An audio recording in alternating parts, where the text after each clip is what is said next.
Vamos a abrir la palabra del Señor. Lo hacemos en la carta de Santiago. En esta ocasión nos corresponde iniciar el capítulo número 5 en la continuación del estudio que estamos desarrollando en esta epístola. Ya vamos bastante avanzados. El capítulo 5 es el final. Y vamos a leer los versículos, los primeros versículos, que es donde corresponde reflexionar en este día. La palabra de Dios nos dice en la carta de Santiago, capítulo 5, versículo 1 en adelante: vamos ahora, ricos, llorad y aullad por las miserias que os vendrán. Vuestras riquezas están podridas y vuestras ropas están comidas de polilla. Vuestro oro y plata están enmohecidos y su moho testificará contra vosotros y devorará del todo vuestras carnes como fuego. Habéis acumulado tesoros para los días postreros. He aquí, clama el jornal de los obreros que han cosechado vuestras tierras, el cual por engaño no les ha sido pagado por vosotros, y los clamores de los que habían cegado han entrado en los oídos del Señor de los ejércitos. Habéis vivido en deleites sobre la tierra y sido disolutos. Habéis engordado vuestros corazones como en día de matanza. Habéis condenado y dado muerte al justo, y él no os hace resistencia. Amén. Hasta ahí dejamos la lectura. Hermanos, pueden tomar sus asientos, por favor.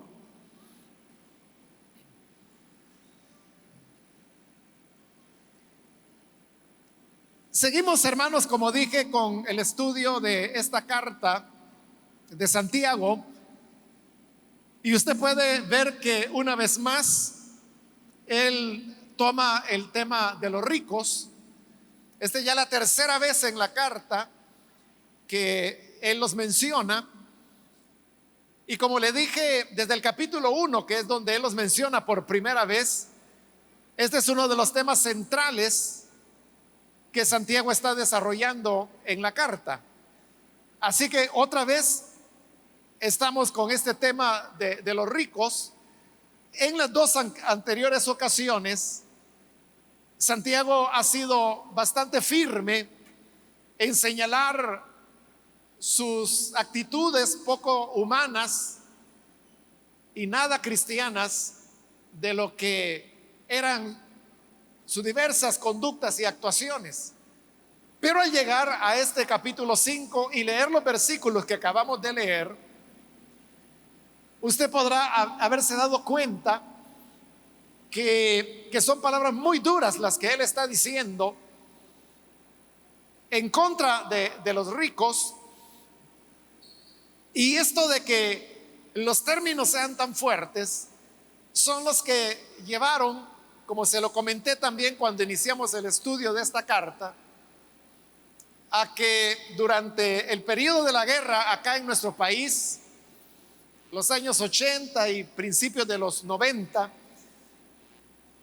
los pastores tuvieran renuencia a enseñar de esta carta de Santiago, dado los términos en los cuales él habla, y que en la época, por las condiciones que se vivían de peligros y amenazas, los pastores preferían mejor no enseñar de esta epístola. Yo conocí varios pastores que me decían que preferían no hacerlo, que iban a esperar a que la situación pasara, porque quizás Muchas personas tenían la idea de que la situación iba a pasar rápido. En realidad la guerra duró 11 años y supongo pues que durante todo ese tiempo estos hermanos no se negaron a estudiar Santiago por esta razón.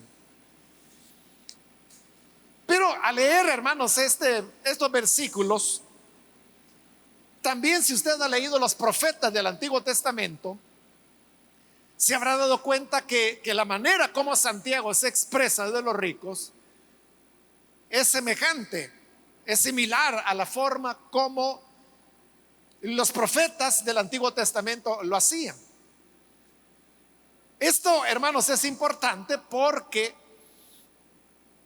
algunos han dicho, sí, es verdad que los profetas del Antiguo Testamento hablaban y sentaban posiciones sobre los problemas sociales que había en su época, que fue durante el reino de Israel. Pero yo he oído a muchos hermanos, predicadores y pastores que dicen, sí, pero lo que pasa es que en esa época era una teocracia y por eso lo hacían de esa manera. Pero olvidan de que tenemos a Santiago, donde ya no era una teocracia y donde el señalamiento de la condición social de opresión que había de parte de los ricos seguía siendo igual. Pero los hombres de Dios, en este caso Santiago, lo vemos acá adoptando el mismo mensaje, la misma reconvención que los profetas del Antiguo Testamento hacían. Como le expliqué en el capítulo 1, en Pablo no encontramos este énfasis que sí tenía Santiago y la iglesia de Jerusalén y consecuentemente la línea teológica de esa iglesia. Porque Pablo se dedicó más a construir la teología de la iglesia, lo cual pues hizo estupendamente. En cambio, en el caso de Santiago vemos que su eclesiología, es decir, su doctrina o enseñanza sobre la iglesia es pobre o inexistente, porque en ningún momento menciona iglesia en toda la carta. Y en el capítulo 2, exactamente en el 2, cuando él dice, si llega a vuestra congregación una persona rica, entonces muchos han tomado esa palabra congregación como que si Santiago está hablando de iglesia, pero como le dije cuando pasamos por ahí, en el original lo que dice es sinagoga. Entonces lo que Santiago escribió es, si a vuestra sinagoga llega un hombre rico, y etcétera, sigue escribiendo el capítulo 2. Es decir, que él no tenía el concepto de iglesia, al menos no como Pablo lo tenía. Entonces ahí podemos ver, hermanos, de que cada línea teológica tenía sus propios énfasis, y el énfasis de Santiago es el tema de los ricos, que en una carta tan corta como esta que estamos considerando, que solo tiene 5 capítulos, en 3 de ellos Santiago desarrolla el tema. Otro elemento, hermanos, que podemos ver es que en toda esta condenación que Santiago hace de los ricos, es exactamente eso que acabo de decir, una condenación. Porque no hay nunca un llamado al arrepentimiento, no hay una invitación a cambiar de actitud o de forma de ser, sino que es más bien como un ultimátum de lo que les espera. Con estos elementos generales que he mencionado podemos ver ahora el texto. Dice el versículo 1, vamos ahora ricos. Vea de que esa expresión vamos ahora es exactamente la misma expresión que apareció en el capítulo anterior, en el 4, en el versículo 13.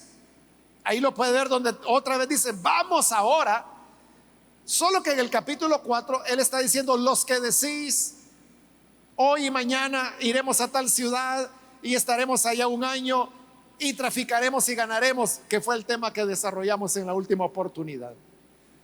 Entonces, en esa ocasión él utilizó la expresión vamos ahora, para llamar la atención de esos jactanciosos, soberbios, como lo vimos. Y ahora vuelve a repetir la expresión en este versículo 1 del capítulo 5. Vamos ahora, pero ahora es dirigido a los ricos. Y le dice, llorad y aullad por las miserias que os vendrán. Desde el primer versículo usted puede ver que lo que está anunciando son miserias. Y le dice que sería mejor que desde ese momento ellos comenzaran ya a llorar y a aullar.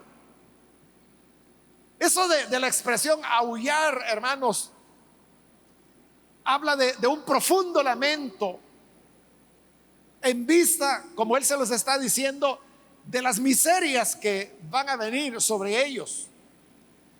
Les dice el versículo 2: vuestras riquezas están podridas y vuestras ropas están comidas de polilla.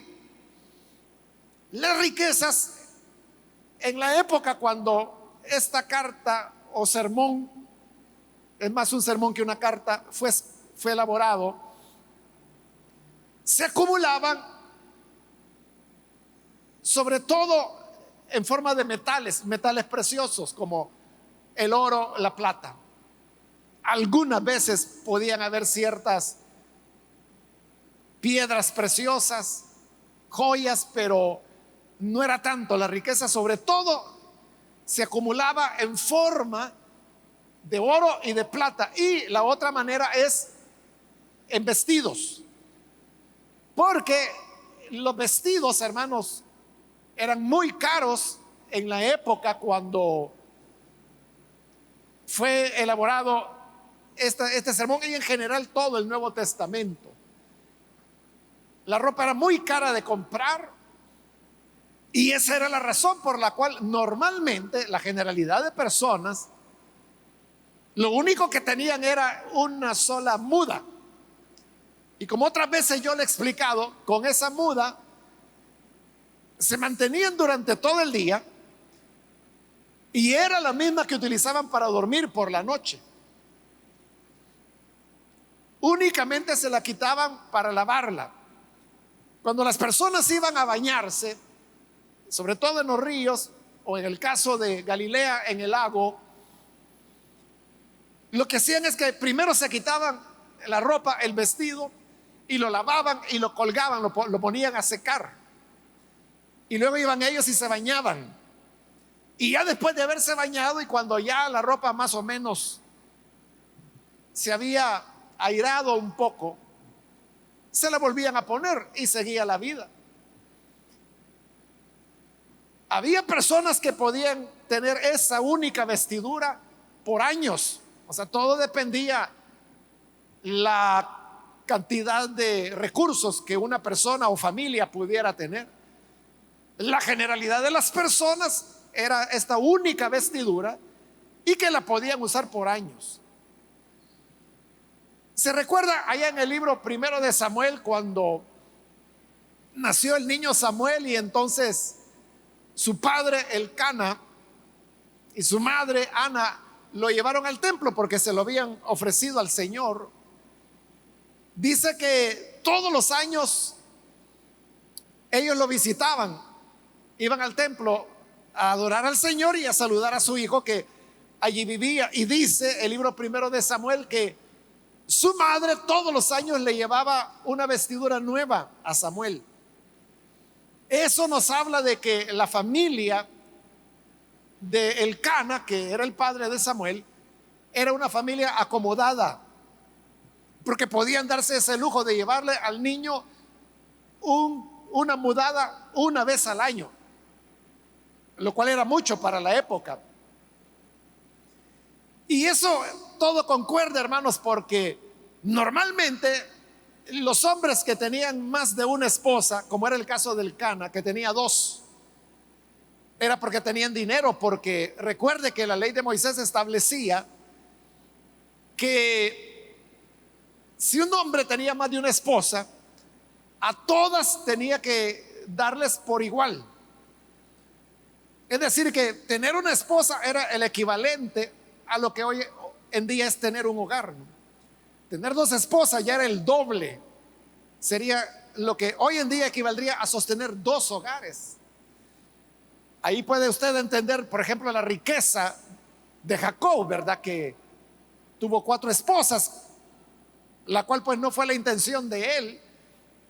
Si usted ha leído la historia en Génesis, sabrá pues cómo es que él llegó a tener 4 esposas.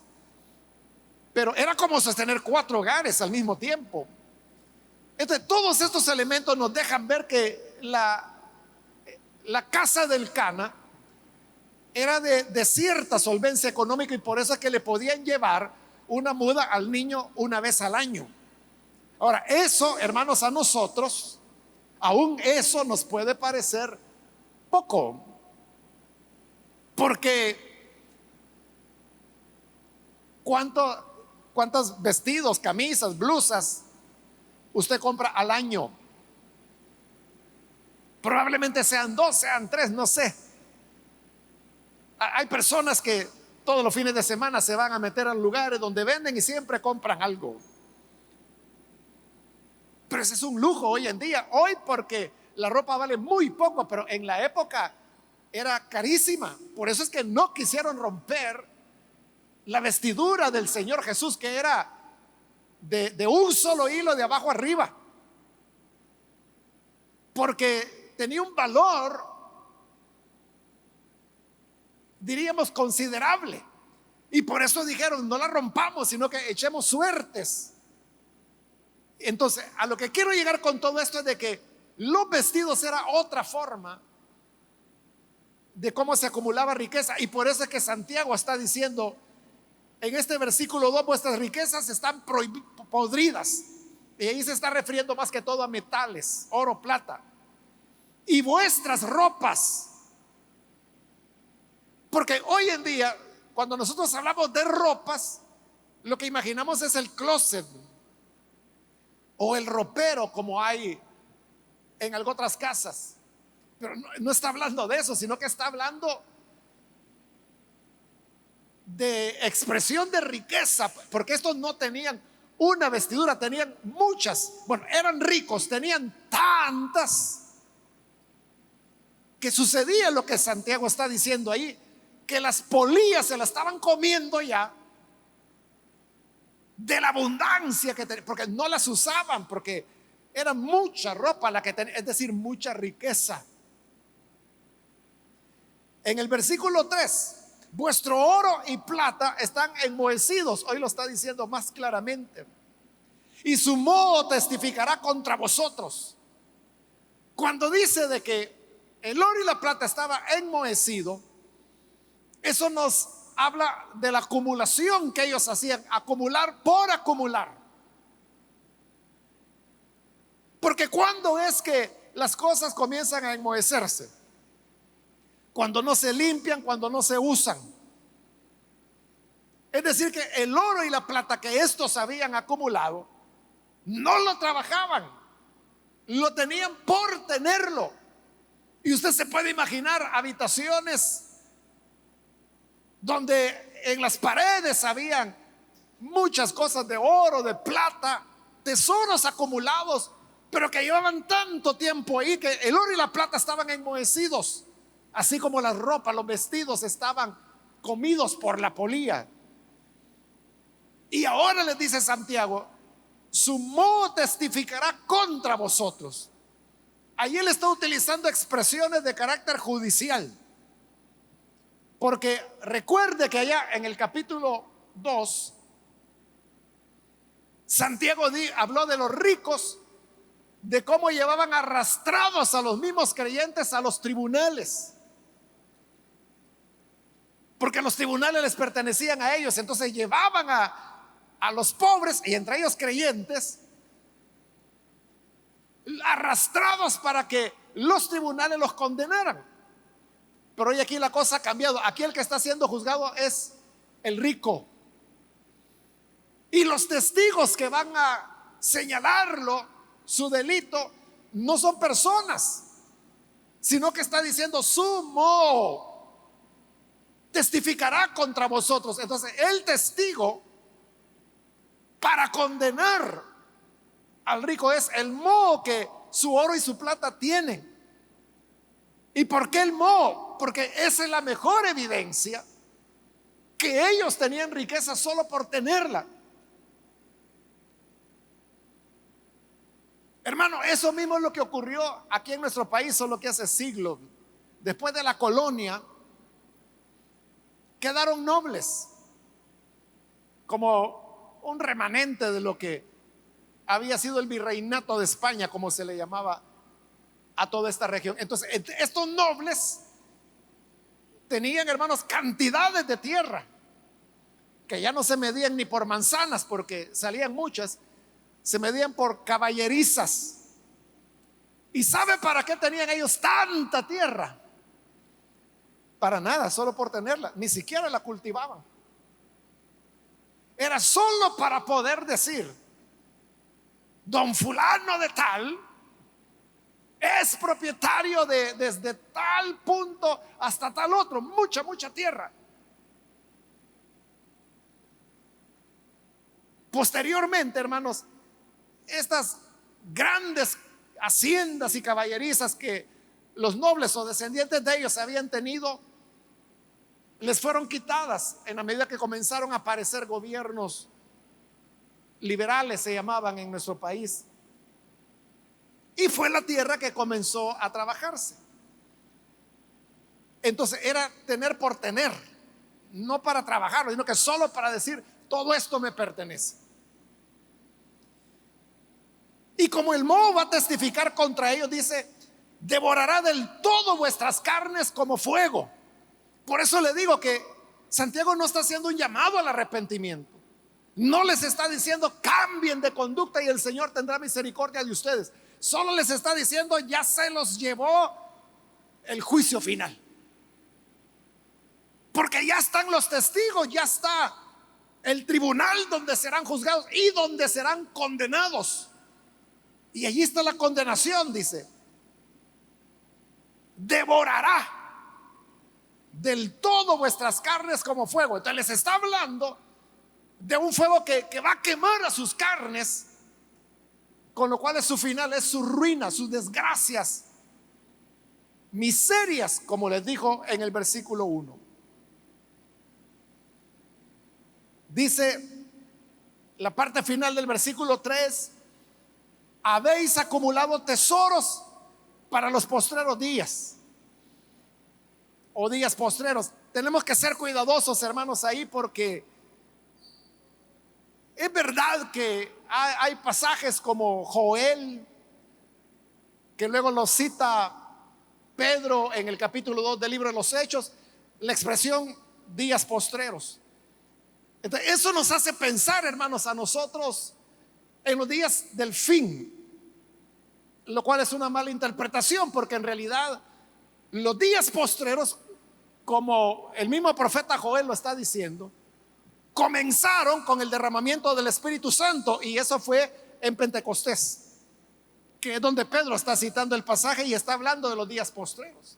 Entonces, los días postreros no son los que van a venir, hermanos, al final del mundo, cuando Cristo venga por su iglesia. No, los días postreros comenzaron hace 2000 años, desde Pentecostés, y hemos estado viviendo en ese periodo. Pero no hay que confundir ese periodo que el profeta llamó días postreros con la expresión que Santiago está usando acá, que es la misma, días postreros, pero él no se está refiriendo al concepto de Joel citado por Pedro. Él a lo que se está refiriendo es a los días postreros del rico, de la persona. Porque el rico acumula y dice: eso es ya para mis últimos días. Como muchas personas, ¿verdad?, que lo hacen.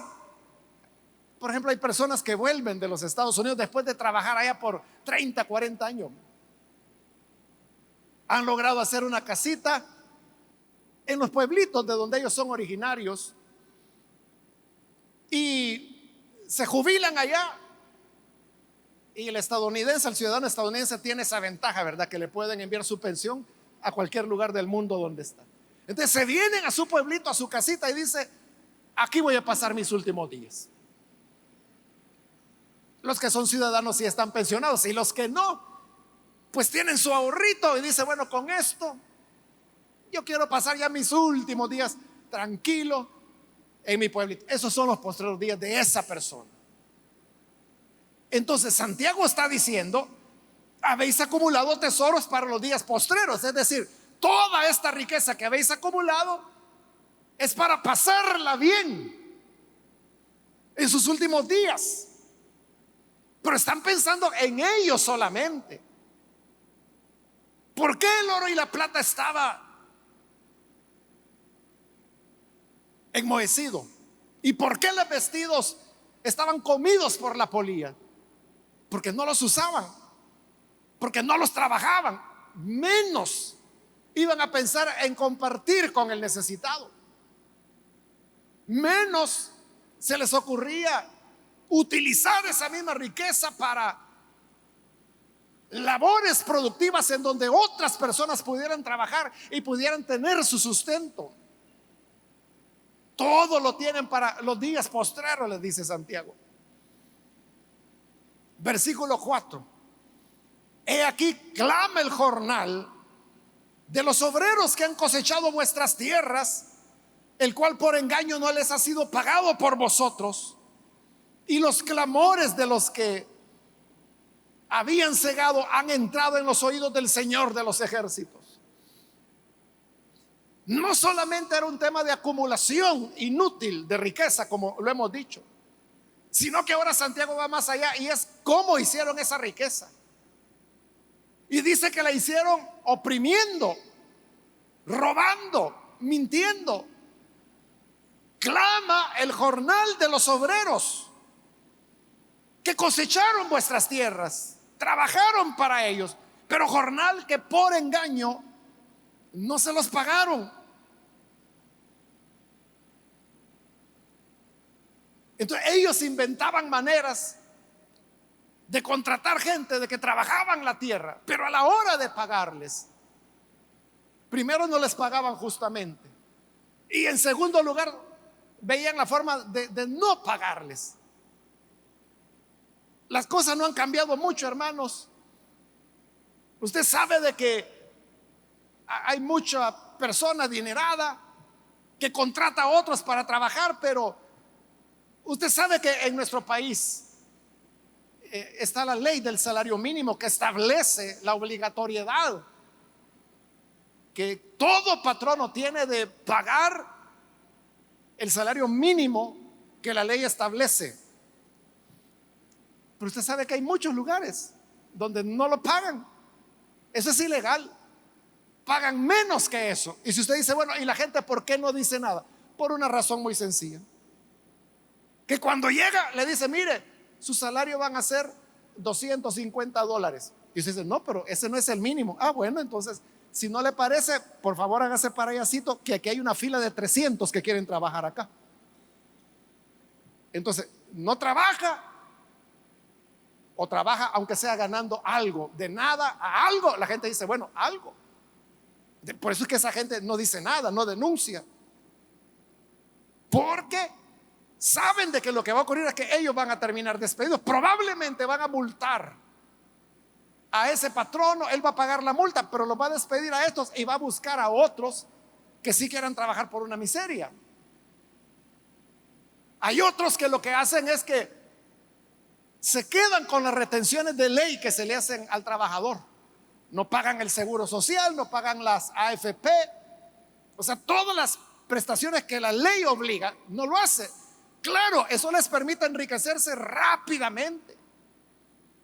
El problema es que muchas veces la gente no se da cuenta, y hasta que tienen necesidad de pasar consulta con el seguro social, o cuando van a la AFP, que casi nadie lo hace, ¿verdad? Pero si van y dicen, mire, yo quiero saber cómo van mis cotizaciones, ahí se dan cuenta de que no se las han estado pagando. Y puede ser que tienen años de que no se las pagaron. Entonces, todo eso, hermanos, es la opresión de la cual Santiago está hablando acá.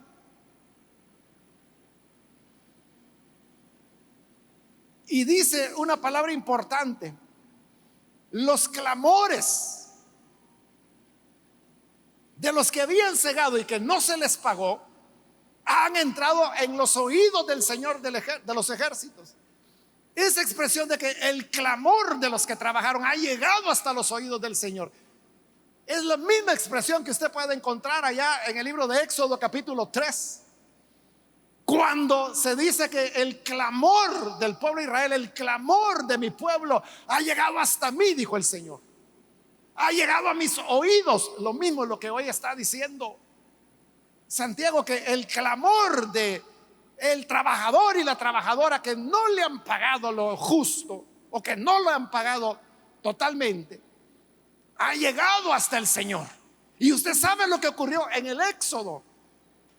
Fue la acción liberadora de Dios precisamente para librarlos de sus opresores.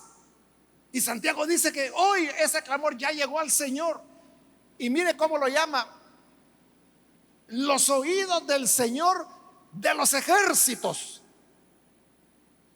Es una expresión que se usa mucho en el Antiguo Testamento, pero no en el Nuevo Testamento. ¿Y por qué no? Porque la expresión el Señor de los ejércitos es el nombre de guerra de Dios. De lo que está diciendo Santiago es que Dios viene a hacerle guerra a los opresores, porque Él ha escuchado el clamor. Dios es así, hermanos. A Dios no le gusta la injusticia.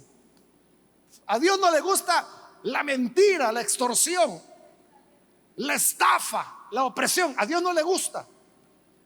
Y cuando la persona clama y dice: Señor, ayúdame,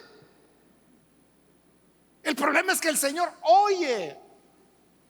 Y Dios no se queda solo con oír, sino que Él es movido a misericordia.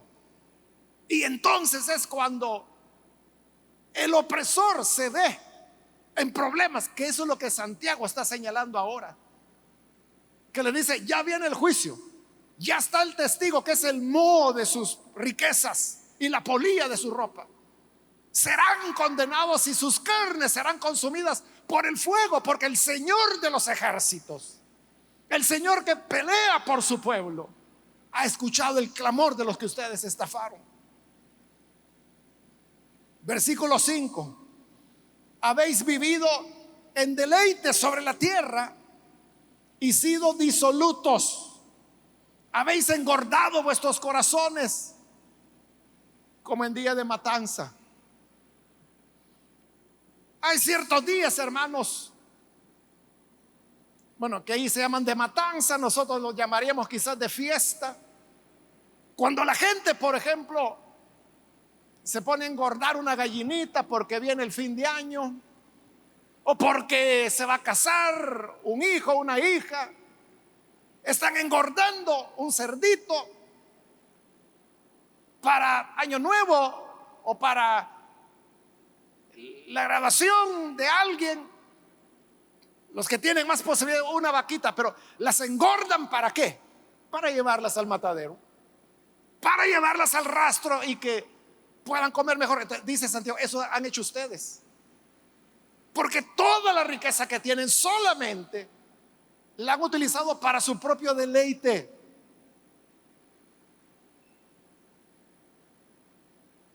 Han estado engordando para el día de la matanza, solo que esta es el día de la matanza del Señor.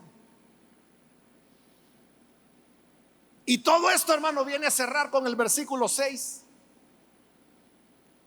Habéis condenado y dado muerte al justo, y él no os hace resistencia. Este versículo, hermanos, es muy importante, porque ahí dice: habéis condenado y dado muerte al justo. Y esa expresión, el justo, aparece en el libro de los Hechos. 2 veces la utiliza Pedro, y la utiliza para referirse al Señor Jesús. Él dice: pedisteis a Barrabás y le disteis muerte al justo. Entonces, a Jesús es al que le está llamando el justo. Y esa misma expresión es la que está usando Santiago acá cuando dice palabras muy parecidas a las de Pedro, ¿verdad? Habéis condenado y dado muerte al justo. Entonces mire la trascendencia a donde Santiago quiere llegar, porque ha estado hablando de los oprimidos, de los que claman delante del Señor y cuyo clamor Dios ha oído. Pero hoy, cuando él dice ustedes han condenado y dado muerte al justo, está haciendo una referencia que es al Señor Jesús. Porque recuerde Mateo 25, cuando Jesús dijo a los de su izquierda: tuve hambre y no me dieron de beber, no me dieron de comer, tuve sed, no me dieron de beber, estuve enfermo y no me visitaron. Y todos ellos le preguntarán: pero Señor, ¿cuándo fue que te vimos hambriento y no te dimos de comer, sediento y no te dimos de beber? Y le digo: ¿por cuánto no lo hicieron a uno de estos pequeños? A mí no me lo hicieron. ¿De qué está diciendo Jesús ahí? Que él estaba en el hambriento, en el sediento, en ese obrero que por engaño no se le pagó su salario y cuyo clamor llegó a los oídos del Señor de los ejércitos. Es como Jesús expresado en ellos. Por eso es que Santiago está diciendo: condenaron y mataron al justo. Eso es visto en un sentido, pero si uno lo ve al sentido inverso, entonces significa que la pasión de Jesús, el hecho de que él haya sido condenado y haya sido dado a muerte, mataron al justo. Y como bien lo dice Santiago, él no os hace resistencia. Jesús no hizo ninguna resistencia. Los evangelios, los sinópticos hablan de que él ni siquiera abrió su boca. Como oveja fue llevada al matadero. La oveja no se resiste porque no sabe que la van a matar. Así fue Jesús, no resistió la muerte. Pero es evidente que Santiago aquí está hablando de los opresionados que acaba de mencionar. Entonces significa que de la misma manera que Jesús está en esos oprimidos, los oprimidos participan de la pasión de Jesús. La expresión justo, usted sabe que tanto en el Antiguo como en el Nuevo Testamento se utiliza para referirse al que tiene su confianza en el Señor.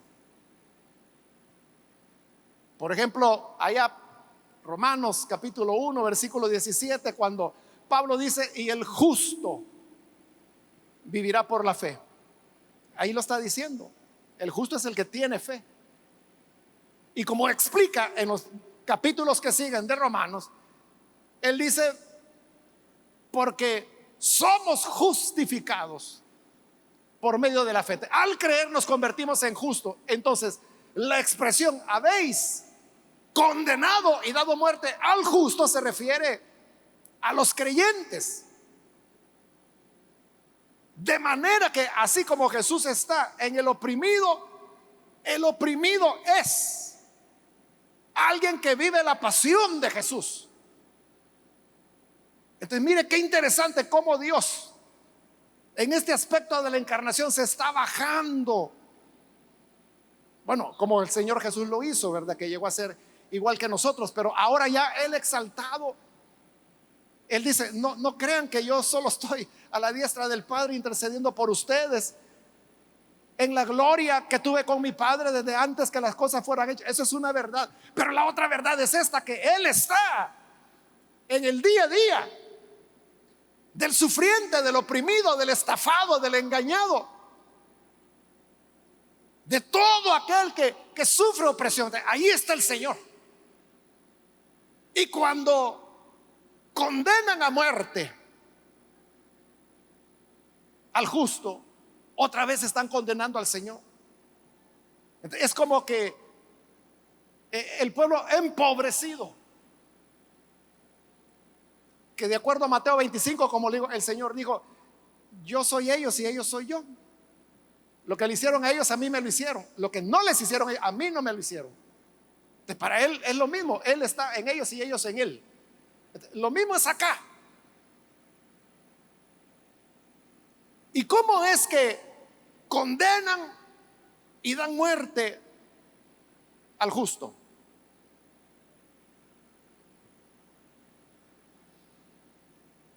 Lo hacen no pagándole al trabajador ni lo que la ley establece. Ni lo que la ley establece. Pero ¿eso qué significa? Que esta persona no tendrá lo suficiente para sobrevivir. Entonces son condenados, por ejemplo, a tener una educación muy deficiente. Son condenados a un sistema de salud inhumano, que no atiende a las personas con la pertinencia que se necesita y tampoco le provee la calidad y los medicamentos que cada persona enferma necesita. Entonces, ¿qué? Son condenados a vivir enfermedades crónicas, a empeorar, a agravarse, a morir. Los están condenando a muerte. Los están condenando a una vida sin oportunidades. Porque muchos dicen: la educación es la clave, y yo estoy seguro que es así. Pero ¿será que la gente no estudia porque no quiere o porque no puede? Porque yo conozco familias, niños y niñas, en proyectos que como iglesia tenemos, y muy cerca de acá, por cierto, donde los niños, las niñas no van a estudiar, no porque no quieran estudiar, es porque tienen que salir a trabajar. Estoy hablando de niños de 10, 11, 12 años, niñas de esa edad. ¿Y en qué trabajan?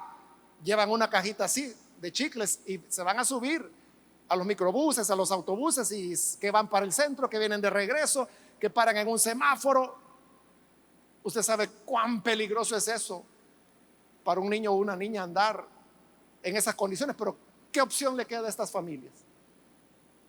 Es entre comer o estudiar. Si vas a estudiar, no vas a comer porque no hay ingresos para la familia. Eso es condenarlos a muerte. Y esto al mismo tiempo, hermano, nos deja ver en dónde la iglesia tiene que ubicarse. Porque si esos clamores han llegado a los oídos del Señor Todopoderoso, también debería llegar a su iglesia, que dice que es el pueblo de ese Dios. A nosotros nos encanta cantar, ¿verdad? Jehová es mi guerrero. ¿Qué es lo que significa Jehová, el Señor de los ejércitos? Pero no tenemos los oídos que ese que decimos nuestro Dios sí tiene. ¿Y por qué digo que no los tenemos? Porque somos totalmente indiferentes a esas situaciones. Y usted dirá: bueno, ¿y yo qué puedo hacer? Bueno, tal vez tú no vas a resolver el problema de pobreza que hay en nuestro país, que va creciendo, ¿verdad? Pero eso no significa que no puedas ayudar a 1, a 2, a 3, a 5, a 10, no sé hasta dónde las posibilidades puedan llegar. Y los que son responsables de resolver estos problemas deben hacerlo, pero muchos no lo van a hacer mientras no se les diga. Entonces, por eso es que la iglesia tiene que estar señalando la responsabilidad que el Estado tiene de proveer trabajo digno a todo ciudadano, la responsabilidad que tiene de darles una salud humana y competente, eficiente, de darle una educación a los niños que realmente los prepare para el futuro y les abra puertas de oportunidad,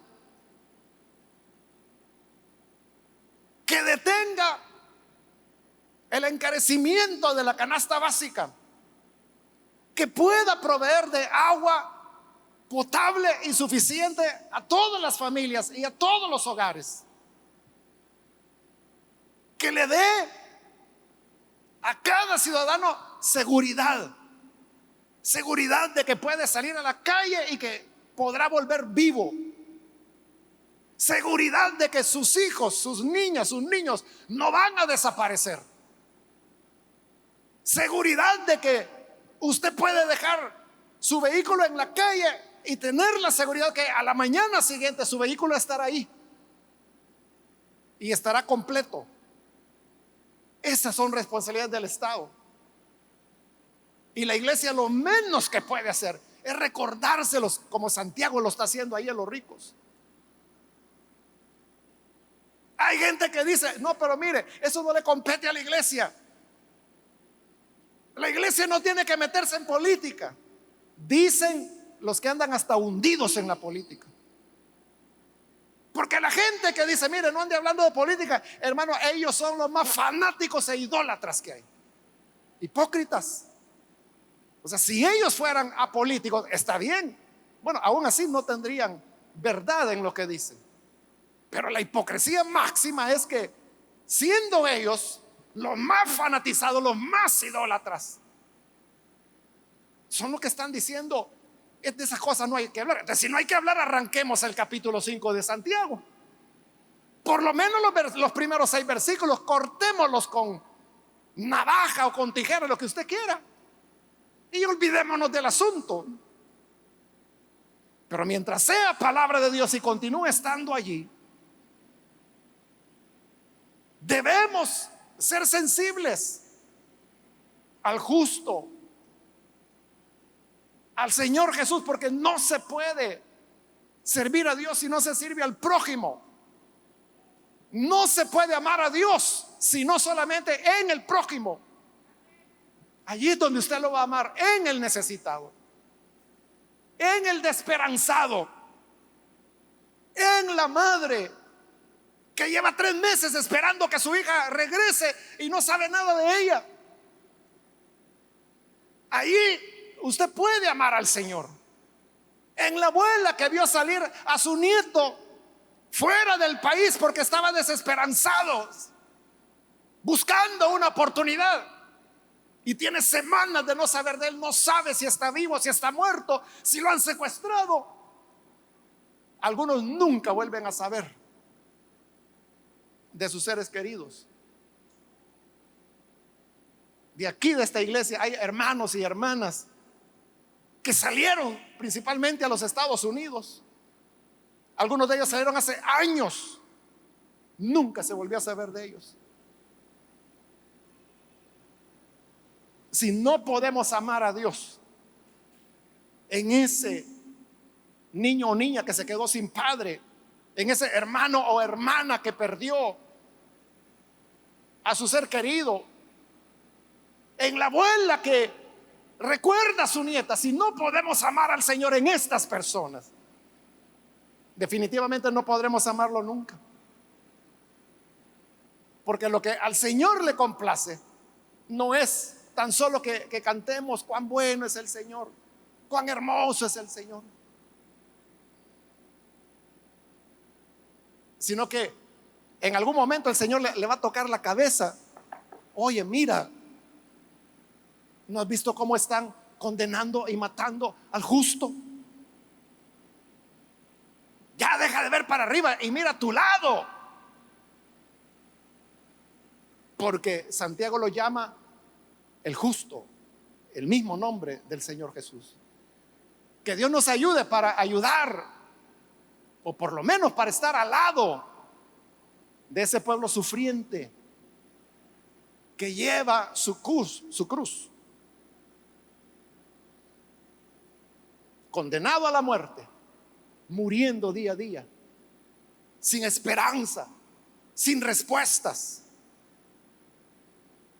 Y si la iglesia no está del lado de ellos, el Señor lo dijo, el que no está conmigo está contra mí. Que Dios nos ayude, hermanos, y nos dé sabiduría para ser verdaderos hijos e hijas de Dios, que podamos ser dignos de tener ese nombre de hijos del Dios a cuyos oídos ha llegado el clamor de los justos. Vamos a cerrar nuestros ojos y quiero hacer una invitación para las personas que todavía no han recibido al Señor Jesús como Salvador. Y usted ha escuchado hoy la palabra. Al oírla, yo quiero invitarle para que usted pueda venir y creer en Jesús. Creer en Jesús no es solamente abrazar una religión o comenzar a ir a una iglesia. Eso es parte de la vida cristiana, pero hoy hemos aprendido cómo Dios está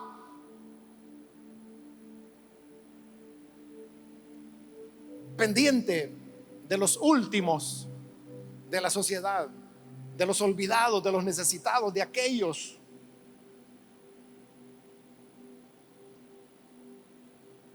que usan un par de zapatos hasta que son jirones. Y es sirviendo a estas personas como servimos al justo. ¿Hay alguien que quiere hacerlo y recibir a Jesús como Salvador? Yo le invito para que en el lugar donde está se ponga en pie en este momento, con el objeto de que podamos orar por usted. Por eso, si hay alguna persona que es primera vez que recibirá al Hijo de Dios, póngase en pie. Solo le voy a pedir que lo haga rápidamente porque voy a ser breve en el llamado. Pero si hay alguien, puede ponerse en pie. O si hay algún hermano o hermana que se ha alejado del Señor y hoy necesita reiniciar su vida, pero con todas las responsabilidades que la fe nos demanda, póngase en pie para que oremos por usted. ¿Hay alguien que lo hace? Es primera vez que viene el Señor, o si se va a reconciliar, póngase en pie, pero hágalo ahora mismo porque voy a orar ya. Pero si hay alguien, aproveche en este momento, no lo deje pasar.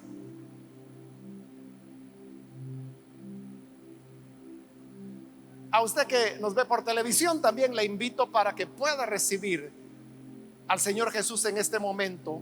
Ore con nosotros. Señor, te damos las gracias porque a través de tu palabra tú nos haces recordar de la justicia, la misericordia y la compasión. Ayúdanos para que sean nuestros valores y los elementos que guíen nuestra vida. Ayúdanos a ser compasivos y que nuestra mirada pueda estar en los despreciados y no en los millonarios que gozan en su soberbia de deleites. Cambia nuestro corazón, convierte, Señor, nuestra mente y nuestro corazón para podernos ubicar donde tu Hijo Jesús nos enseñó, para que hagamos hoy justamente lo que Él haría estando en nuestro lugar. Que así sea, en el nombre de nuestro Señor. Amén.